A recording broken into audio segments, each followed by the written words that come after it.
नमस्कार बच्चों, आज हम पढ़ेंगे कक्षा 12वीं की आरोह पाठ्यपुस्तक में स्थित गोस्वामी तुलसीदास के द्वारा लिखित लक्ष्मण मूर्छा और राम का विलाप। यह पाठ रामायण के लंका कांड से उद्धृत है। राम रावण युद्ध के समय लक्ष्मण मेघनाद की शक्ति से मूर्छित हो जाते हैं।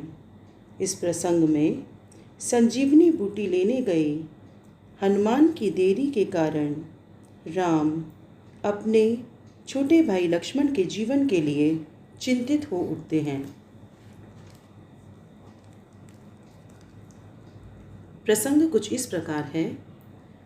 तब प्रताप उर राखी, प्रभु जय हूँ नाथ तुरंत, अस कही आय सुपाई पद, बंदी चले हनुमंत। भरत बाहुबलशील गुण, प्रभु पद प्रीति अपार, मन महु जात सराहत, पुनि पुनि पवन कुमार।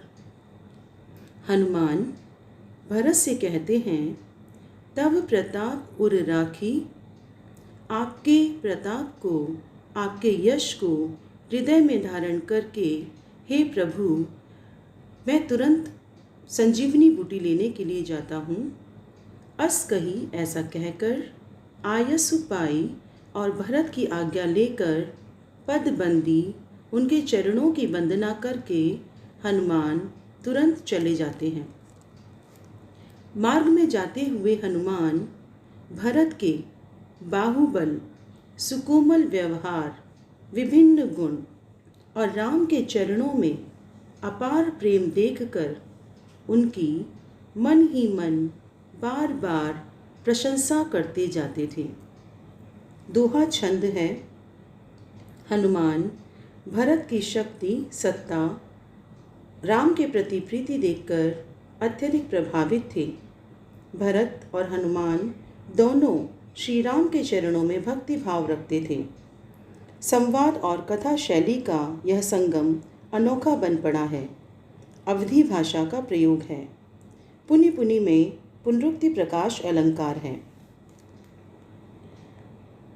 उहाँ राम लक्ष्मण ही निहारी, बोले वचन मनुज अनुसारी, अर्ध राति गई कपि नहीं आयऊ, राम उठाई अनुज उर लायऊ, सकहु न दुखित देखि मोहिकाऊ, बंधुत सदा तब मृदुल स्वभाऊ, मम हित लागी तजिहु पितु माता, सहउ विपिन हिम आतप बाता।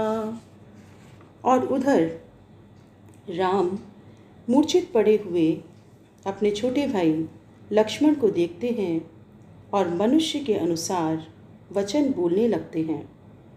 हनुमान को आने में देरी हो गई है, इस बात से राम चिंतित हैं। कहते हैं, आधी रात बीत गई है किंतु हनुमान अभी तक नहीं आए। राम अपने छोटे भाई लक्ष्मण को उठाकर अपने गले से लगा लेते हैं और कहते हैं कि हे भाई, तुम मुझे कभी दुखी नहीं देख सकते थे।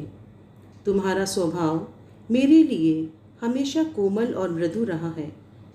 तुमने मेरे हित के लिए माता पिता तक को त्याग दिया और जंगल में रहकर बर्फ, धूप और आंधी तूफान के कष्टों को सहते रहे। राम लक्ष्मण को मूर्छित देखकर और हनुमान को संजीवनी बूटी लेकर आता न देखकर चिंतित हो उठे। भाषा अवधि है। चौपाई छंद का प्रयोग है। सो अनुराग कहाँ अब भाई, उठहु न सुनि मम बच बिकलाई, जौं जन तेऊ बन बंधु बिछोहु, पितु बचन मन तेऊ नहीं ओहु, सुत बित नारी भवन परिवारा, हो ही जाई जग बारही बारा, अस विचार जिय जागहु ताता, मिलई न जगत सहोदर भ्राता। दुखी होकर के राम कहते हैं, सो अनुराग कहाँ अब भाई, हे भाई लक्ष्मण, तुम्हारा वह पहले जैसा प्रेम कहाँ है। उठहु न सुनी मम बच बिकलाई, तुम मेरी व्याकुलतापूर्ण वचन सुनकर के भी उठते नहीं हो। जऊं जन त्यों बन बंधु बिछोहू, यदि मैं जानता कि वन में आकर के मुझे अपने भाई से बिछुड़ना पड़ेगा तो मैं अपने पिता के वचनों का पालन करने से इनकार कर देता, क्योंकि इस संसार में सुत बित नारी भवन परिवारा, पुत्र धन पत्नी मकान और परिवार हो ही जाए ही जग 12 ही 12, ये संसार में बार बार बनते और बिगड़ते हैं।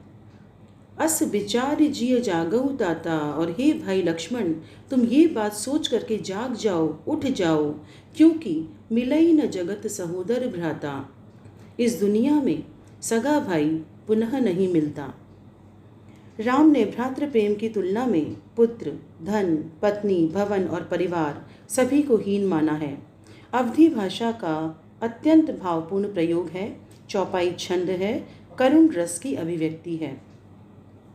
जथा पंख बिनु खग अति दीना, मनि बिनु फनिकर बर कर हीना, अस मम जीवन बंधु बिनु तोही, जौ जड़ दैव जियावै मोही, जय हूँ अवध कवन मुहुलाई, नारी हेतु प्रिय भाई गवाई, परु अपजस सह त्यों जग माही, नारी हानि विशेष क्षति नाही। और ऐसे में भी हे लक्ष्मण, यदि निर्दयी भाग्य मुझे जीवन देता है, ऐसा जीवन जिसमें मुझे तुम्हारे अभाव में रहना पड़े, तो ऐसा जीवन मेरे लिए उसी प्रकार होगा जैसे पंखों के बिना पक्षी, मणि के बिना नाग और सूंड के बिना हाथी के जीवन की दुर्दशा हो जाती है, ऐसा ही मेरा जीवन तुम्हारे अभाव में हो जाएगा। मैं अयोध्या कौन सा मुँह लेकर के जाऊंगा? अयोध्या के लोग कहेंगे कि इस व्यक्ति ने अपनी पत्नी को प्राप्त करने हेतु अपने प्रिय भाई को खो दिया। मैं अपनी पत्नी के वियोग को सहन कर सकता हूँ, उस अपयश को सहन कर सकता हूँ, क्योंकि नारी की हानि कोई विशेष शक्ति या हानि नहीं है। राम ने सगे भाई के महत्व को पुत्र पत्नी आदि संबंधों से बढ़कर माना है। नारी महिमा को यह पंक्ति कम नहीं करती, बल्कि भ्रातृशोक को तीव्र करने में सहायक है। अवधी भाषा का प्रयोग है, चौपाई छंद है।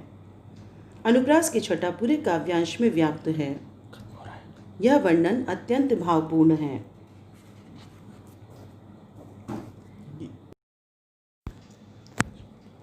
अब अपलोक शोक सुत तोरा, सही ही निठुर कठोर उर मोरा, निज जननी के एक कुमारा, तात तासु तुम प्राण अधारा, सौंपे सिमोहि तुम ही गई पानी, सब विधि सुखद परम हित जानी, उतरु काह देहऊँ ते जाई, उठि किन मोहि सिखावऊ भाई।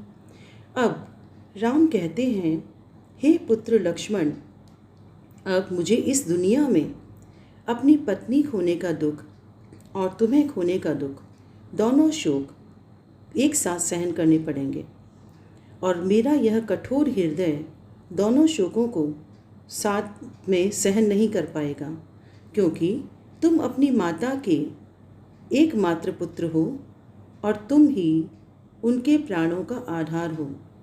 तुम्हारी माता ने तुम्हारा हाथ पकड़ करके मुझे सौंपा था और मुझे तुम्हारे लिए हर प्रकार से सुखद और परम हितैषी जानकर के ही सौंपा था। मैं अयोध्या जाकर उन्हें क्या उत्तर दूंगा? हे भाई, तुम उठो और मुझे बताओ।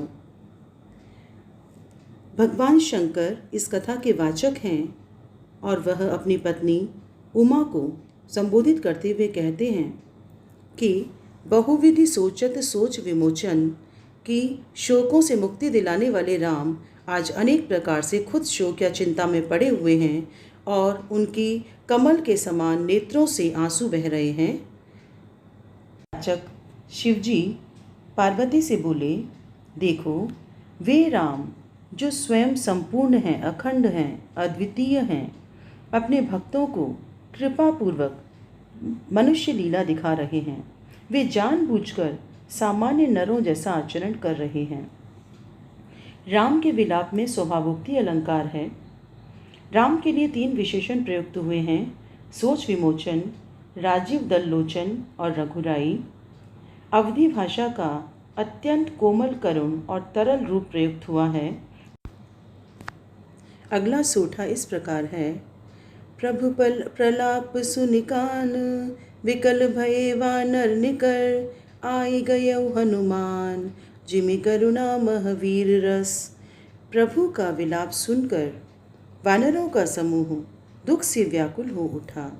तभी हनुमान जी अचानक इस तरह प्रकट हो गए जैसे करुण रस में अचानक वीर रस प्रकट हो गया हो। आशय यह है कि हनुमान के आने से शोक का वातावरण वीरता से ओतप्रोत हो गया। आई गयौ हनुमान, इस पंक्ति में उदाहरण अगली चौपाई इस प्रकार है। हर श्री राम भेटेउ हनुमाना, अति कृतज्ञ प्रभु परम सुजाना। तुरत बैद तब कीनी उपाई, उठी बैठे लक्ष्मण हर्षाई। प्रसन्न होकर के राम ने हनुमान से भेंट की और वे परम ज्ञानी प्रभु होकर भी हनुमान के प्रति अत्यधिक कृतज्ञ हुए। उन्होंने हनुमान का बहुत उपकार माना। तब वैद्य ने तुरंत ही लक्ष्मण का उपचार किया। उसके परिणाम स्वरूप लक्ष्मण प्रसन्नतापूर्वक उठ बैठे। उन्हें होश आ गया। हृदय लाई प्रभु भेटेउ भ्राता, हर्षे सकल भालु कपि प्राता। कपि पुनि बैद तहाँ पहुँचावा, जेहि विधि तबहि लाहि लैयावा। तब राम भाई लक्ष्मण से गले लगकर मिले। यह मिलन देखकर वहाँ उपस्थित सभी भालू, वानर आदि प्रसन्न हो उठे। हनुमान ने वैद्य को उसी प्रकार तुरंत उस स्थान पर पहुंचा दिया जहां से वह उन्हें ससम्मान लाए थे। यह वृत्तांत दसानन सुनेऊ, अति विषाद पुनि पुनि सिर धुनेऊ। व्याकुल कुंभकर्ण पहि आवा, विविध जतन करिता ही जगावा। जब यह वृत्तांत लक्ष्मण की मूर्छा टूटने और उसके होश में आने का सारा वर्णन रावण ने सुना, तब वह अत्यंत निराशापूर्वक सिर धुन धुन कर पछताने लगा। वह व्याकुल होकर अपने भाई कुंभकर्ण के पास आया और उसने विविध प्रकार से प्रयत्न करके उसे गहरी नींद से जगाया। जगा निसीचर देखिय कैसा, मानहु कालु देह धरि वैसा। कुंभकर्ण बूझा कहु भाई, काहे तब मुख रहे सुखाई। जागने पर कुंभकर्ण ऐसे दिखाई पड़ रहा था मानो साक्षात काल देह धारण करके बैठा हो। कुंभकर्ण ने रावण से पूछा, कहो भाई क्या बात है, तुम्हारे 10 मुंह सूख क्यों रहे हैं, अर्थात आप परेशान क्यों हो। कथा कही सब तेहि अभिमानी, जेहि प्रकार सीता हरि आनी। तात कपिन सब निशिचर मारे, महाजोधा संहारे। तब रावण ने अभिमान के साथ वह सारी कथा कह सुनाई कि कैसे वह सीता का अपहरण करके लाया था। उसने कहा, भाई कुंभकर्ण, रामचंद्र के वानरों ने कई राक्षस मार डाले हैं। उन्होंने बड़े बड़े योद्धाओं का संहार कर डाला है। दुर्मुख सुररिपु अमनुज आहारी, भट अतिकाय अकंपन भारी। अपर महोदर आदिक बीरा, परे समर महि सब रन धीरा।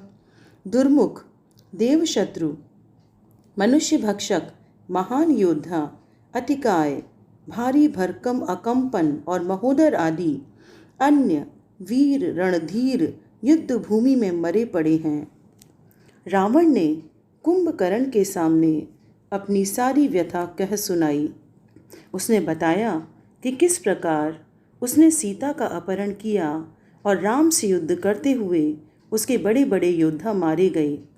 अवधी भाषा का प्रभावी प्रयोग हुआ है। सुनी 10 कंधर बचन तब कुंभकर्ण बिलखान, जगदम्बा हरि आनी अब 60 चाहत कल्याण।